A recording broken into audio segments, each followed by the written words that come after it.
गेल्यासारखंच वाटून राहिलं. तर राम राम. तर या दुसरं यवतमाळ जिल्हा साहित्य संमेलनासाठी जमलेले तुम्ही सगळे लोक आणि विशेषतः या साहित्य संमेलनाचे अध्यक्ष माझे मित्र सुधाकर कदम, त्यांच्यासोबत आलेल्या वहिनी डॉक्टर रमाकांत कोलते आणि जो आता एक नमुना तुम्ही पाहिला प्रवीण तिखे माझ्याच गावचे आहे. आम्ही दोघं एकाच गावचे. आमचं गाव आहे धनज माणिकवाडा. 2 गाव आहे. मी धनजले राहतो, ते माणिकवाड्याले राहते. म्हणून त्याला बासुंदी भेटली. मला काय खायला भेटलं हे मी कधीतरी सांगेन तुम्हाला. व्यासपीठावरचे सर्व लोक आणि विशेषतः हे कार्यक्रम आयोजित करणारे यवतमाळ जिल्हा साहित्य अकॅडमीचे सगळे सदस्य, 2-4 नाव मला आठवते. एक नाव आठवते डिहनकर साहेबाचं, एक नाव आठवते आपल्या डॉक्टर मानकर साहेबाचं, आणि बाकी त्यांचे सगळे सहकारी देशपांडे साहेब, विजय देशपांडे साहेब, आणि पब्लिकमध्ये बसलेले अर्धे चेहरे माझ्या ओळखीचे आहे. आता प्रत्येकाचं नाव घेतलं तर वेळ लागेल आणि तसाही भरपूर वेळ होत आहे. सांगण्यासारखं भरपूर आहे. मी मागच्या वर्षी पहिल्या संमेलनाचा जेव्हा अध्यक्ष झालो होतो त्याच वेळेस सुधाकर कदम यांचा नंबर लागला पाहिजे होता, पण हे यवतमाळमध्ये राहत नव्हते. आणि कसं असते माहीत आहे का, एखाद्या गोष्टीचं महत्त्व कसं वाढते. एक राजा आपल्या सेनेपासून फटकला आणि जंगलात फिरत होता तो एकटा. त्याला तहान लागली, त्याला भूक लागली, एक झोपडी दिसली. हा त्या झोपडीजवळ गेला. त्यातून एक माणूस बाहेर आला. त्यानं राजाला ओळखलं. म्हणे बा तुम्हाला भूक लागली काय? हा म्हणे तहान लागली, भूक लागली, काही असेल तर दे खायले. तो म्हणे बा एक आलू आहे म्हणे माझ्याजवळ, आलू ते दे म्हणे उकळून. त्यानं याला आलू उकळून दिला. राजानं आलू खाल्ला, त्याला बरं वाटलं. मग त्याला वाटला गरीब माणूस आहे, याला काही मदत झाली पाहिजे, म्हणून त्यानं सहज विचारलं की म्हणे बा तुला याच्या बदल्यात काय देऊ? तर तो माणूस म्हणे 5,000 रुपये. तो म्हणे आलू एवढे महाग आहे का? म्हणे आलू भेटत नाही का म्हणे इकडं? तो माणूस म्हणे आलू भेटते पण राजा नाही भेटत. तर त्यावेळेस सुधाकरराव कदम होते पुण्याला, आताही ते पुण्यालाच राहतात. आणि आपण आपल्या माणसाची किंमत बरेचदा कमी करतो. त्यामुळं माझ्यासारख्या हसवणाऱ्या माणसाचा नंबर लागला आणि मी अध्यक्ष झालो. आज माझी ड्युटी एवढीच आहे की मी त्यांना हे सूत्र द्यायचे का हे तुम्ही सांभाळा. आता आमच्याच्यानं काही सांभाळणं होत नाही. तर हे सूत्र फक्त मला त्यांना द्यायचे आहे. आता मी गेल्या 50-55 वर्षापासून कविता करतो. आता आमच्या धनज माणिकवाड्यात तर एवढे कवी झाले, एकाची बासुंदी तर पाहिली तुम्ही. आणि प्रवीण तिखे साहेब जर हे कबूल करत असेल का माझ्या कविता वाचून ऐकून ते कवी झाले, तर हे त्यांच्या मनाचा मोठेपणा आहे. आणि हा मनाचा मोठेपणा आमच्या धनज माणिकवाड्याच्या लोकांमध्ये आहे, याचा मला अनुभव आहे. सुधाकर कदमशी माझा जो संबंध आला तो धनज माणिकवाड्यातच आला. मी 9व्या वर्गात होतो कदाचित. 1969-70 सालाची गोष्ट आहे. का हो बबन मामा, तुम्ही उभेच राहा जराशे. हे आमचे मामा, माझे सासरे आहे हे बबनराव चौधरी, हे पण माणिकवाड्याचे. तर आमच्या इथे 2 नाटक झाले होते. त्या नाटकाला संगीत द्यासाठी सुधाकर कदम आले होते. त्यावेळेचा त्याचा जलवा वेगळाच होता.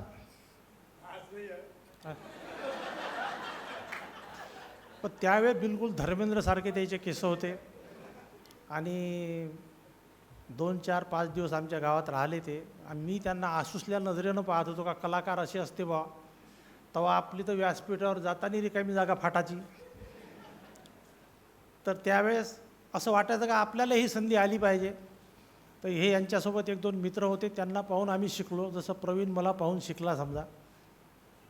आणि तेव्हापासून मग मला कवितेची सवय लागली. गेल्या वर्षीच्या संमेलनाची आणि या संमेलनाची तुलनात्मक अभ्यास केला तर आज लोक 10-20 लोक कमी आहे असं मला वाटते. पण लोक हुशार आहेत, जागरूक आहे. कारण प्रवीण तिखेला पाहिल्याबरोबर लोकांना असं वाटलं की यायचं हवा येऊ द्यायची, आपण काहीतरी एक अनुभव घेतला पाहिजे. म्हणून त्याने आपली हवा दाखवली, हवा सोडली नाही, हे आपलं नशीब. तर मी सुधाकर कदम साहेबांचं स्वागत करतो, त्यांचं अभिनंदन करतो की ते या साहित्य संमेलनाचे अध्यक्ष आहेत. त्यांना पुरस्कारसुद्धा मिळाला. डॉक्टर रमाकांत कोलते सर, ते आमच्यासाठी सर आहेत आणि त्यांचंही कार्य पहा कसं महान आहे. मला प्राध्यापक डॉक्टर विठ्ठल वाघ साहेबांचा फोन आला की मला पांडुरंग श्रावण गोरेंची कात टाकलेली नागिन ही कादंबरी पाहिजे. मी सारा यवतमाळ धुंडाळलं, मला कादंबरी भेटली नाही.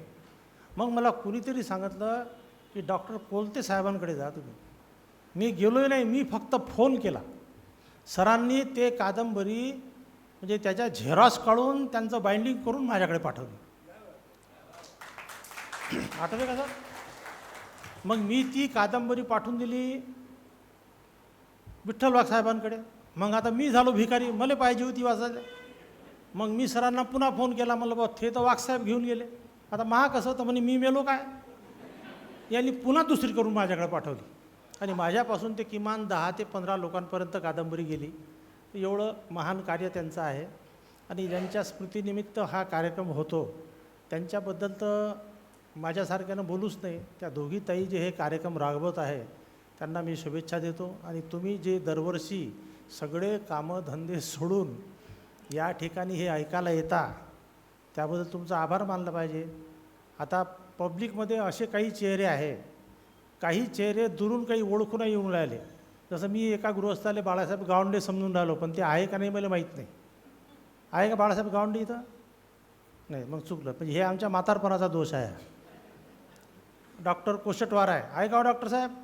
हां, तर उभे राहा ना, लोकांना दिसले पाहिजे ना. हे आमच्या धनद मालिकवाड्यात 4-5 वर्ष मेडिकल ऑफिसर म्हणून होते. यांनी धनद मालिकवाड्याचं मीठ खाल्लेलं आहे.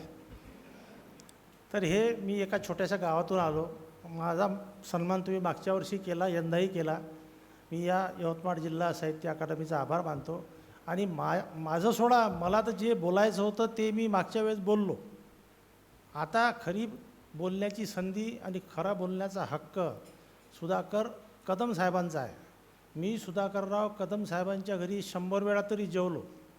एक तर आमचा विनोद इतका प्रसिद्ध आहे का मी माझ्या घरासमोर, मी जेव्हा नेरला राहत होतो, माझं मूळ गाव धनद मालिकवाडा, मी राहायला 20-25 वर्ष नेरला होतो आणि आता सध्या मी अमरावतीला.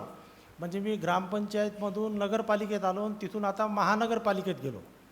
आता तिथून काय केंद्रीय राखीव राज्यात जातो की काय का एकदम स्मशानात जातो माहीत नाही.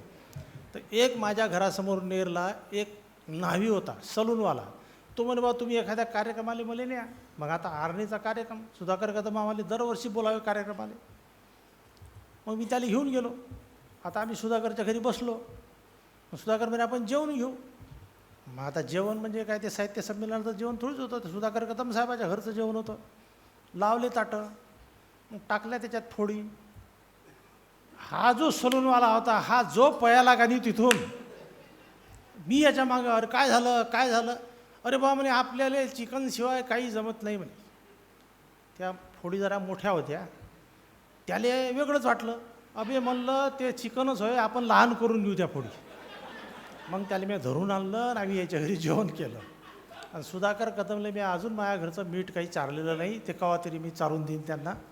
आणि तुम्ही सगळे लोक त्यांचं स्वागत करा. मी त्यांना शुभेच्छा देतो आणि तुमच्या या आयोजनाला एक नमस्कार करतो आणि भेटू साहेब.